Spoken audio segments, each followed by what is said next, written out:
Welcome to the League of Legends Champion Spotlight, featuring Soraka, the Star Child. So long as I live, none shall suffer.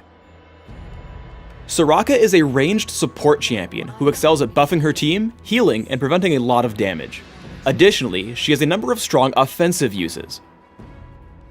Soraka's passive is Consecration. Soraka and friendly champions around her enjoy bonus magic resist. Star Call damages all nearby enemies and lowers their magic resist for a few seconds. This magic resist shred can stack, often placing enemies into negative values that cause them to take even more than the listed damage. As a support, I recommend 1 point in Star Call early, but due to how dangerous it is to stand in close range, max it last.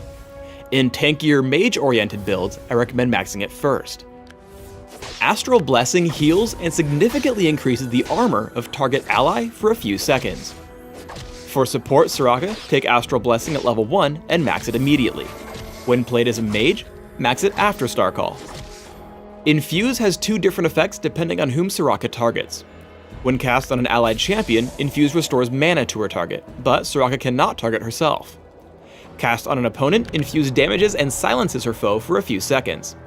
Support Soraka should max this ability second, while a mage build will want to take 1 point early but max it last. Wish is Soraka's ultimate. When cast, Wish immediately restores a large amount of health to all allied champions on the map, herself included. As with all ultimates, take Wish at levels 6, 11, and 16. Because of Soraka's great attack range and ability to heal herself, you should try to harass your lane opponents as much as possible. But instead of blindly walking up and attacking, pay attention to the health bars of your own minions. You can see here Soraka and Graves get free damage onto Caitlyn as she walks into range for a last hit. If you don't wait for this opening, it gives your opponents the ability to strike back without worry. With Exhaust and Astral Blessing, Soraka can take a lot more punishment than her opponents expect. Though she gets caught out by Sona and Caitlyn, she exhausts the enemy carry and heals herself once Crescendo ends. Soraka follows up by staying in range for a Star Call and tagging Caitlyn with Infuse, bringing her low enough for Graves to pick up the kill. However, remember that Astral Blessing's cooldown is pretty long, so even though Soraka has mana, she is killed by Sona in a counterattack. Soraka's deceptive tankiness is proven again as she gets jumped by Hecarim, Caitlyn, and Sona. Flash gets Soraka a bit farther away and then she self-casts Astral Blessing, allowing her to absorb a lot of punishment as her team comes in from behind. After Sona falls, Soraka keeps herself alive with Wish, exhausts Caitlyn, and silences her ultimate. Popping Shirelia's Reverie, Soraka escapes and allows her team to chase down Caitlyn for the kill. Don't get overconfident. Soraka tanked the last fight because only physical damage dealers were focusing her, and Astral Blessing grants tons of armor.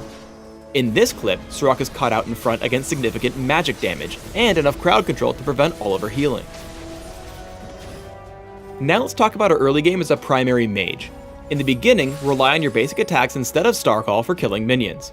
Using Star Call will place you in significant danger of a gank, so it's better to farm from a distance. Star Call does, however, deal incredible damage in team fights. Soraka follows as Lee Sin charges into a fight against Skarner and Katarina. Summoner Heal just barely keeps Lee Sin alive, while Star Call begins to wear down the health bars of her enemies. Skarner falls dangerously low, but a last-second shield and then flash keeps him from dying. When fighting in direct champion combat in lane, a mix of Infuse and Star Call tends to deal more damage than your opponents expect. As Katarina dives in on Soraka, the silence from Infuse prevents her from doing anything further, while Star Call continues to take down her health. Ultimately, Soraka is able to drop Katarina to about half without suffering almost anything in return. One fun trick when pushing as Soraka is to wait until an allied cannon minion takes some damage from the enemy turret, and then target it with Astral Blessing. The combined heal and armor buff make it significantly stronger at tanking the damage. Soraka has to manage all her abilities well in a late game teamfight. First, she quickly interrupts Katarina's Death Lotus with Infuse. Second, she constantly stays in range to land Star Call, dealing significant damage and assisting Rumble's damage output as well. Third, after the opposing team counterattacks, she makes sure her full team can benefit from Wish, keeping Rumble alive until they can bring down Caitlyn. The continued use of Star Call and Infuse at this point serve to bring Sona extremely low and take down Caitlyn in a one-on-one.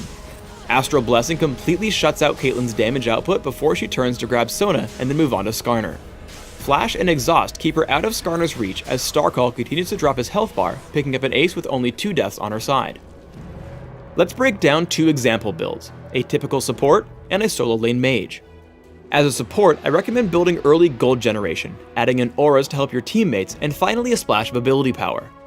As a mage, try instead for 40% cooldown reduction, a healthy dose of durability, and a bit of ability power. As a support, try armor marks, armor seals, cooldown reduction glyphs, and gold generation quintessences. For a more offense-oriented build, take magic penetration marks, mana regeneration per level seals, cooldown reduction per level glyphs, and gold generation quintessences. Take 8-0-22 masteries as a support, with cooldown reduction in offense, plus mana, gold generation, and more cooldown reduction in utility. Mages should consider 9-21-0, focusing on magic penetration in offense, plus cooldown reduction and general durability in defense. Almost any build with Soraka will want to take Flash, as she has no other way to escape in fights. Aside from that, support Soraka with Exhaust will be able to weaken threatening enemies, while a solo lane Soraka should take Heal because she wants to be the last champion standing in a fight as she relies on Starcall stacks. For support items, I recommend opening with a Fairy Charm plus multiple Sight Wards and 1 or more health potions. Upgrade quickly to a Philosopher's Stone and Heart of Gold before adding Boots of Speed. If you can grab it before about 15 minutes in, Cage's Lucky Pick will also set you far ahead. From here, start adding in items that will help your team at large, such as Shirelia's Reverie, Aegis of the Legion, Locket of the Iron Solari, and Zeke's Herald. Finally, adding a Rabadon's Death Cap at the very end will increase the potency of your heals, keeping your team alive longer. For a more carry-oriented build, start out with Boots of Speed and health potions, adding in a Philosopher's Stone early. Rush a Rod of Ages, upgrade to defensive boots, and start on Frozen Heart. From here, adapt your build. Ryle's Crystal Scepter, Abyssal Scepter, and Rabadon's Death Cap are all great options to increase your durability and damage output. Thanks for tuning in to the Soraka Champion Spotlight. Please subscribe to the Riot Games YouTube channel above and leave us your comments just below the video.